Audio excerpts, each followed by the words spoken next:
नुकताच संतश्रेष्ठ ज्ञानेश्वर महाराज यांच्या समाधी मंदिरावर सुवर्ण कलशारोहणाचा ऐतिहासिक सोहळा मोठ्या भक्तिभावात पार पडला।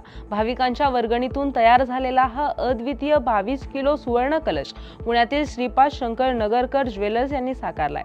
अपार श्रद्धा आणि निष्ठेच्या कार्याबद्दल नगरकर परिवाराला आळंदी देवस्थान संस्थानाने हा मान दिल्याची भावना प्रसाद नगरकर यांनी व्यक्त केली आहे। 15 ऑगस्ट 2025 हा माझ्या जीवनातला सर्वात सोनेरी अक्षरात लिहिलेला असा क्षण आणि असा दिवस आहे।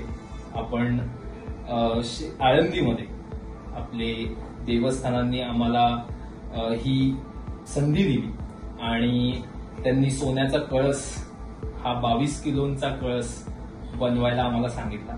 श्रीपाद शंकर नगरकर ज्वेलर्स असं आपलं दालन आहे आणि त्यांनी अशा पद्धतीने आम्हाला हे काम दिलं आणि आम्हाला ही संधी दिली की तो कळस खुद्द स्वतःच्या हाताने बनवून तिकडे आळंदीमध्ये स्थापन करा। ताई महाराज जालन्यामध्ये श्री दत्त आश्रम नावाने त्यांचा आश्रम आहे।